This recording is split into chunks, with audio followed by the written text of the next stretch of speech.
So basically, you come in, you provide us with $30, and that gives you the opportunity to give your information. You then will get an email asking you to fill in a okay, I'm sorry. So you fill out an application and then you complete a survey. And the survey is super important because we have an AI engine that's looking at you specifically and is trying to determine when you're going to have experiences, what the profoundness of the experiences are, or level of experience. So we need to seed that engine with something. And we do that by asking you to take a survey. So when a person comes in, they give $30. They get emails, they get all this stuff. You then immediately then are asked to take a survey. So you take the survey, and when after you completed the survey, you click the button. We get an indication that you completed the survey. Then you get another email that says, okay, you're in the survey, you're in the thing. What device do you want to use as your primary device? And it's either the Mini, which is something that I can actually click into this and show you what the Mini looks like. The Mini is a device that sits on your table, and it basically will just record all of these things continuously all day long. And it'll basically just sit there and just gather information for, forever. Basically, it'll just take that, sends it up to the server, and at the same time, it's marrying it to the things that are happening to you that you're telling us about. Because we do have a portal which gives you a very fast way of entering information about, what are you seeing? What are your experiences? What are you actually having, your anxieties during the day, or things like that. So at that point, what we're doing is saying is that, and then of course we also have a watch. A lot of people prefer the watch because they say, well, I'm not home all the time. I'm not sitting in front of my computer or whatever, or in my living room, or I'm out on the road. I'm doing things. So we do have a watch option. It's not as it doesn't have the same fidelity that the MUPAS Mini does, but it does have the biometrics, meaning that it'll tell you, what's your heart rate, what is your jitters, are you nervous, are you having anxiety, and report all those. And those are things that you can actually put into your system, and combine that with your other data actually to show a lot more alerts. And so it's actually really cool. So what happens a lot of times is that people will originally sign up for the study and they'll get a Mini and they'll say, okay, can I also have a watch? So they'll get a watch also. So they'll have a watch and a Mini. And so they can actually have those two running at the same time. So they'll be covered when they're out of their main house or whatever. And then they're fully covered when they're inside. So Hmm. it actually works out very nicely. So then you go ahead and then we ask you to sign an agreement to, say you're not just going to throw it in the garbage when you get it, but you're actually going to use it, and you're going to, actually do something.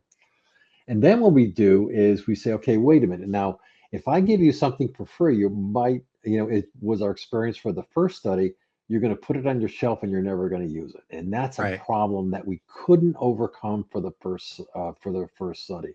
We had to switch around a lot of devices to people until we found the right group that actually every single day, or like several times a day, that they would put their actual data in.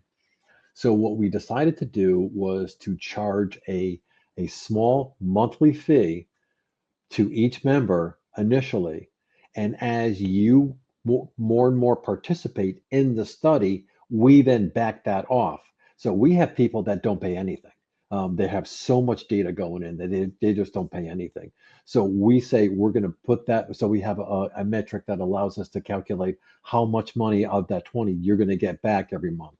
But we bill you the 20 or whatever. We actually don't bill you the full 20. We'll bill you whatever.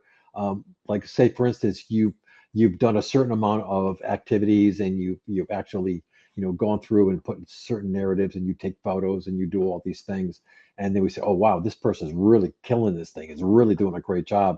And then our calculation says, oh, they don't have to pay anything this month. So every month you're going to get billed for what you don't participate in. So if somebody wants to just get it put on the shelf, then unfortunately you'd have to pay the full 20. But most people are not going to do that. They're going to get involved. They're going to do something because they really want to learn what's going on in the system or in their lives, so they can get a grip on this thing. That makes sense. So as you participate in the phase two of the study, if you're actually doing the narratives and writing in the journal entries and Yep. participating in the study, then all of that is refunded and reduced back Right. to the point where it basically doesn't cost you anything. So that does Right. make So, and again, I just want to reiterate why we're doing this because people have a habit of getting something, putting it on the shelf, and going on with their daily lives. That won't help us in our study, and it right. won't help you in your understanding what's going on. We have people that get these devices, leave them on the shelf, and says, "Well, where's my alerts?" I said, "Well, you're really not telling us anything. You have to tell us what's going on. You have to be interactive with the system." And we do have a cell phone app that you can just easily push a button, say something, and then that's it. And then and that counts as one of your narratives. Take a picture of, you see a orb, or you're laying in your in your house, you're in your house and you see an orb, you take a picture of the orb, you say, look, this orb just appeared and I was, my family got scared and I was anxious. You click the button, and that is amazing data for it. And that's really what we're looking for, because then we can couple that with all of the instrumentation data that's coming through. And I just wanted to just really quickly show you what it looks like to us on our side. Here is some of the data that we get from a particular device. So this is the electromagnetic frequencies going through, and this is actually happening in real time right now. So, Oh, wow. so a lot of this stuff is actually happening in real time. You can see the electromagnetic spectrum is changing continuously. The dose rates, we have this particular person has a dosimeter, so every once in a while they'll get a big blip in the dose. So you'll see this on here. But this is the kind of data that we're sitting in here, that the AI engines are looking at to determine whether or not something's going on. Like for instance, this is actually really weird. So you That is get strange. a very weird humidity thing. Humidity sensor is something that is measuring how much ionization really is in the air. Something seems to have happened because the gyro X actually pinged a little bit, and this is actually happening right now. And then you get to all these wigglies over here. So this is kind of strange. I can change to see what that looks like. In fact, it looks like it's doing. Anyway, I don't want to get too crazy with this. I love looking at this because you could always spot the weird stuff, and pick it out. Like I can switch over to, like for instance, I can look at the electromagnetic spectrum. I can look at this and see whether or not what's going on with the electromagnetic spectrum over a period of time for this particular device. And I can see that right around 1.4, 1.5 gigahertz, like here, 1.4 gigahertz, there's always these spikes here, which is Hmm. very, very strange because there's really nothing up there like that. There's no Wi-Fi there, there's nothing like that, but there always seems to be this high thing, and it only occurs sometimes. And it actually corresponds to, for this particular device, when this person is actually experiencing something very strange. They feel they're having that. You get these 1.5 gigahertz spikes coming up. So that's another indicator that we've got something strange going on. And then you can even look at the infrasound. Infrasound is a very good indicator. We have infrasound in there.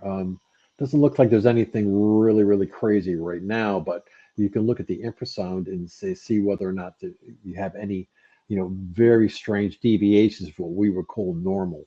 Like if you've got a lot of, like for instance, this is very interesting. So it looks like you've got, something going on in this channel, and then right at about the same time, you've got some pretty high spikes. So I can turn on the trending and see whether or not these are.